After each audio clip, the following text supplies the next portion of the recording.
All right. Hi, guys. My name is Spilo, and this is episode 10 of the First Fight concept series, in which we analyze the first fight in a round or a map and a matchup at a professional Overwatch level. It's been a little while since I've done one. Recently, I was over in Australia coaching my contenders team through their LAN finals. We finished in a close second place, so that was a bummer. But great experience, and I've just been really busy the last couple of weeks, so I haven't been able to make one. But we're back, and this one is a really interesting concept because I'm going to not only show you, okay, don't do this or do this, I'm going to show you a bad and a good side of this concept, because today's concept is about pushing advantage or punishing advantage, but doing it the right way, not the wrong way. In other words, you're a Genji, you have an opportunity to do something because your team is at an advantage, remembering to make sure that you're still playing to your strengths, not going in foolishly and doing silly things just because your team has an advantage. And we're going to talk about how the LAG does this well, how they do this poorly against NYXL and their Anubis match in the, I think, quarterfinals. And we're going to give a good and a bad example of that. And then we're going to talk about what advantages are in our own Overwatch games. And then examples of different ways that you could do it right or ways that you could do it wrong. So we're going to go ahead and change scene, and we're going to go over a good example briefly. So I'm going to skip back just a little bit, turning down the audio. Okay. So first thing we're going to see is the LAG like to prioritize split off tanks a lot in their goods approach, even when they're running a Winston variant. So you're going to see Meko is going to get distracted by Void, who is off to our left here. So Void is up here, and so Meko is over here. Basically it gets just destroyed. So Meko sees Void, boosters out, but unfortunately Void has positioned himself really smartly because Void cannot be discorded. So Meko gets discorded, Void does not, so Meko just flat out feeds and dies. Now this is a huge advantage for the LAG, right? So a D.Va, especially when you're a Winston comp, is extremely important because D.Va is what prevents you from just immediately diving onto the backline with your Winston and nuking everybody. Not having a mech is a real drawback. Like, that's a terrible drawback. But the problem is where the NYXL are positioned right now is kind of a tight little area where they can back up into. And if Roar were just to dive in there, there's two reasons why that would be bad. One, it's a small area, right, where he just get brawled to death. Even though he can maybe kill Jonak, he would 100% die. He'd feed a lot of ult charge, not the play, right? So you don't jump in with Winston into a very small, tight area into the rest of the Brawly team.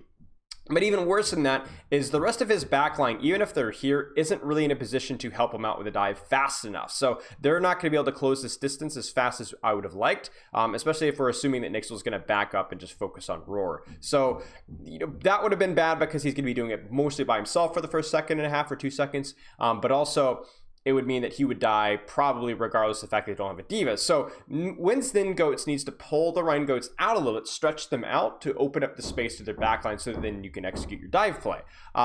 So what we have here is LAG sees an opportunity, an advantage that they've given from demecking the D.Va, but they don't immediately punish it. They don't immediately punish it in a stupid way. They understand what they need to do, and they execute it properly. So what they do is instead they go to point.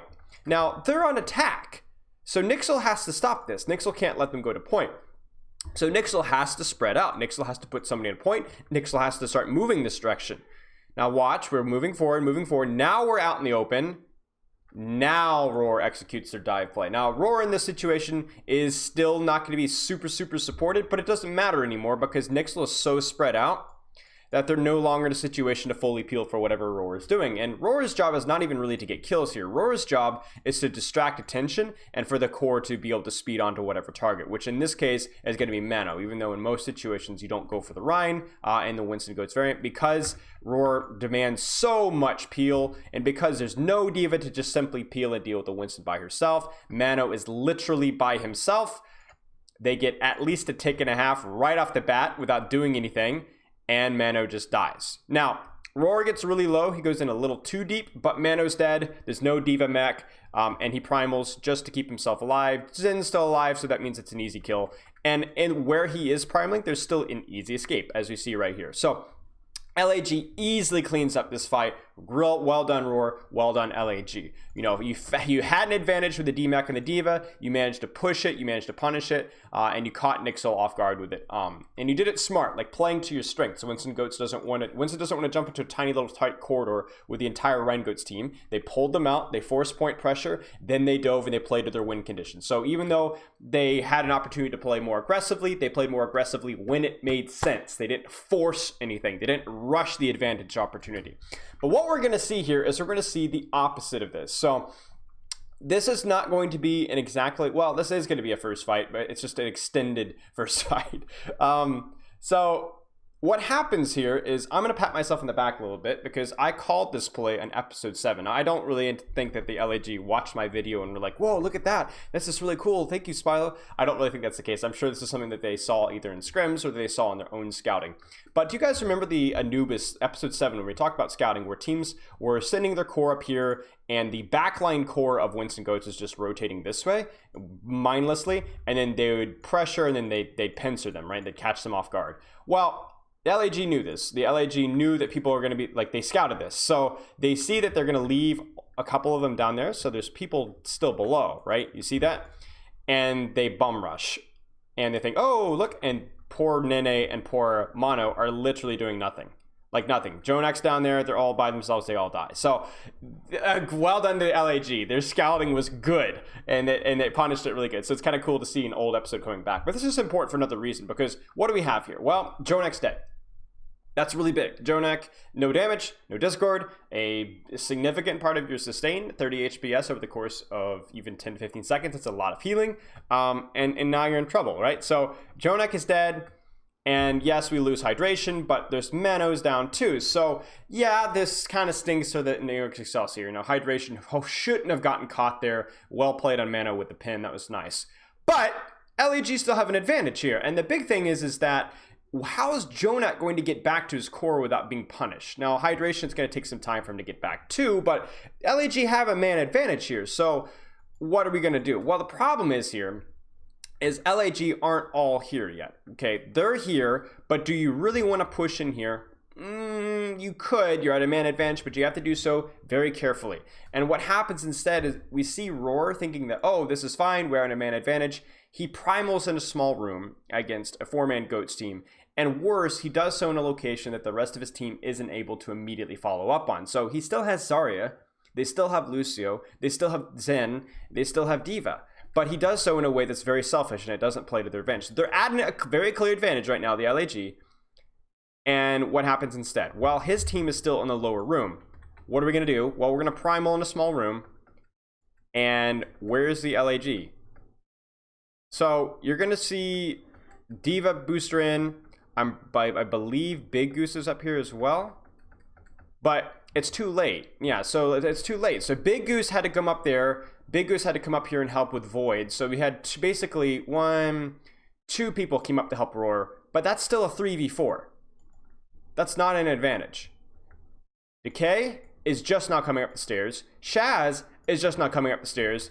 And they were not able to get there to take advantage of the primal whatsoever. And again, we're primaling in a small room, which does not play into the advantage of primal. Now, what could LAG have done better? Well, I mean, really, you just kind of could have done one of 2 things. You could have tried to force the New York Excelsior to rotate back to choke and punish them there. You could have tried to spawn camp Jonak, which would have been an easy thing that you could have done.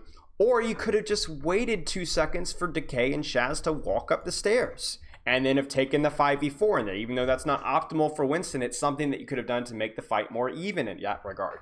But he didn't, and he forced the primal use in there. Big Goose is forced to peel. Big Goose is now, you know, once Roar gets melted, Roar has to back out a little bit. Big Goose gets melted, and now it's over.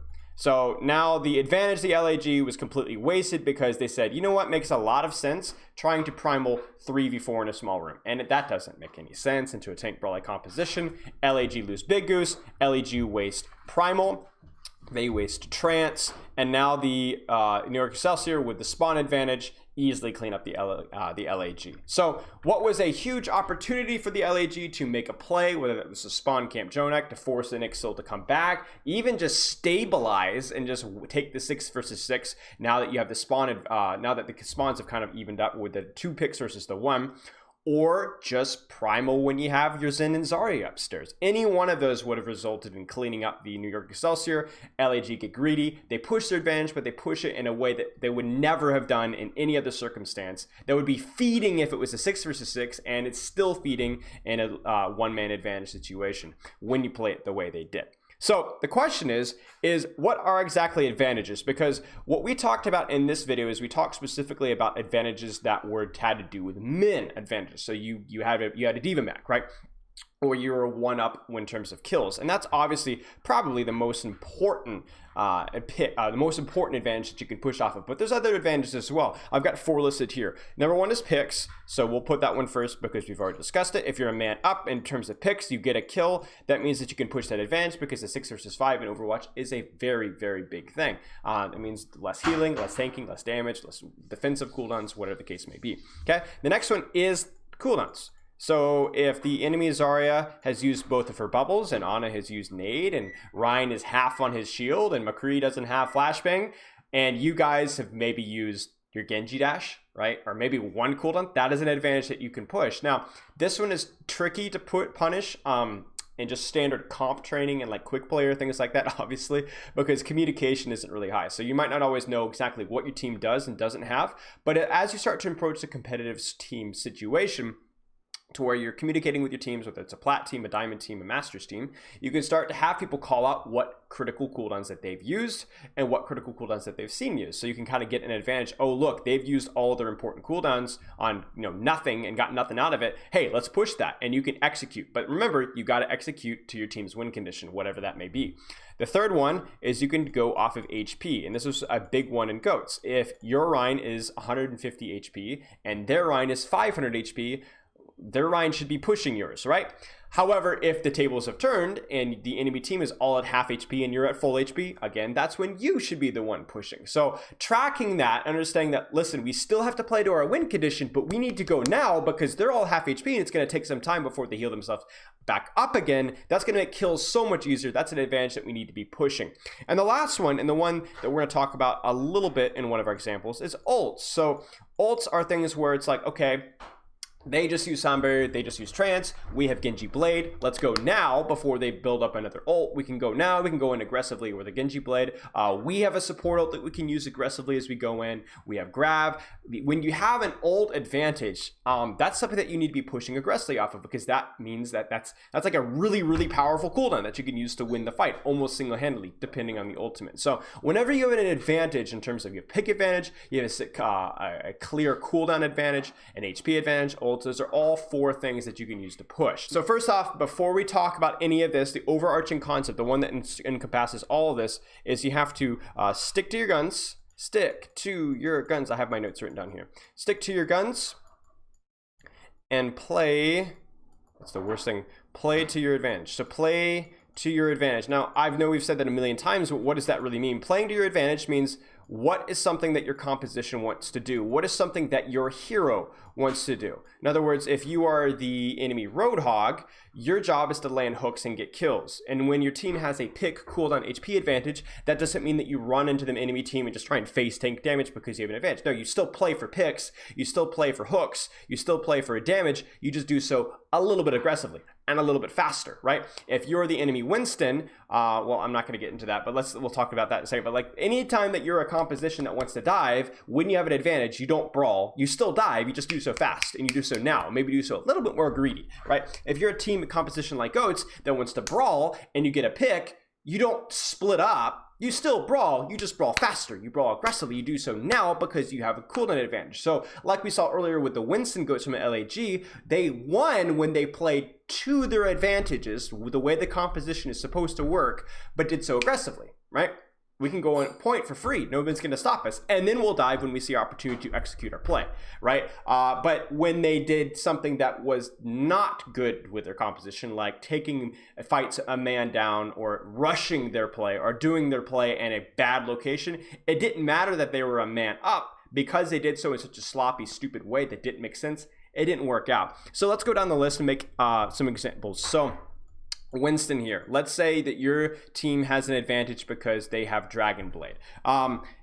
you want to dive with your Dragon Blade, right? You have an advantage with the blade. If your Genji goes in by himself, he's going to die. You need to help push that advantage. So you need to dive in, but don't dive the Roadhog, don't dive the Reaper, don't dive the Bastion, right? Unless that's what your team is all going for, okay? Dive squishies. Do something that makes sense with Winston all the time. And just because you maybe you pick their Brig doesn't mean that diving a Roadhog by yourself makes any sense, right? Just because you have Dragon Blade doesn't mean that diving a Reaper by yourself makes any sense. Dive what your team wants you to kill in the circumstance, regardless of the Dragon Blade, unless that specific target is what everybody's shooting. So in other words, if your team is going to Dragon Blade the squishy backline, dive the squishy backline with your Genji. Do what you normally do in a neutral fight, okay? If you're an Ana, we'll move on. If you're an Ana and the enemy team is running Widowmaker and you're like, crud, I gotta hide, I gotta play in your corners, I gotta play in your cover, I can't play out in the open, and then all of a sudden you're like, holy smokes, my Hanzo just shot the Widowmaker in the face. Nice, we're a man up, sweet, we're gonna win this fight. I don't have to play in your cover or corners anymore, I can stand out in the open and then you get one clip by the Tracer. Well, well, that was nice. You didn't have to deal with the Widowmaker anymore, but you got sloppy. You didn't play to your advantage. Playing your corners and cover is something you want to do regardless of what happens. That's a good habit to build, but it also is important in 6 versus 5. Have good positioning, right? Just because you have a good advantage doesn't mean that you can just play like a moron, right? So, yeah, the Widowmaker's dead, but still playing your cover, still playing your corner. The Tracer's not going to be able to do that if you play in your corner or cover. So, playing stupid just because you have an advantage will cost you fights, like we saw the Los Angeles Gladiators. And moving on down the line, McCree. Let's say that your Sombra has EMP and you've got High Noon. You start to lick your lips. You're thinking 6-man, Reddit's gonna love me. I'm gonna post on the Battle.net forums. All those highlight YouTube channels are gonna have me in the front page. So 6-man, High Noon with the EMP. And so your Sombra, Apagana, let's lose this, right? And you press Q and you're like, it's hot, but you're 12 HP. You just took a Hanzo body shot and the Roadhog right-clicked you and you press Q anyway, right? And so you press Q and then you just immediately die. Now that was a huge advantage. You guys had a huge advantage in that fight. But just wait a second. You know not to press Q when you're at 12 HP. Just because you have an advantage in some other regard doesn't change the fact that that's a feeding, stupid move. Get healed up first. Even if it means that your ult is just a little less effective or is half a second too late, that's fine. You don't do stupid things just because you have a tiny advantage. I see this all the time in GOATs and any other composition and just normal comp. People will get a slight pick and people just act like idiots and do things that they wouldn't do in the normal situation. So, again, to wrap this up, ask yourself, what does my hero want to do in this situation? Do I want to play near cover? Do I want to be diving squishies? Do I want to be playing aggressively? Do I want to be shooting Rhine Shield? It doesn't have to be that complicated. Just think about what you do in a normal situation, right? What is a good play with my positioning, what I'm doing with my cooldowns, whatever. And then when you get an advantage, whether that's health, cooldowns, ults, or picks, just do that, but a little bit more aggressively and a little bit faster, right? And obviously that accelerates the more picks and the more cooldowns, the more ults that you use, right? If it's a 6 versus 1, you don't have to play defensively anymore, right? But until you get to that point, you could start to play more and more aggressively, but you still have to play within the restraints of what is good positioning, good cooldown usage, and overall what you're supposed to be doing with your hero. All right, guys, that's going to wrap up episode 10 for me. Hope you guys enjoyed it. If you have any questions, feel free to join my Discord, link in the description, or post your questions in the comments below. Have a wonderful day.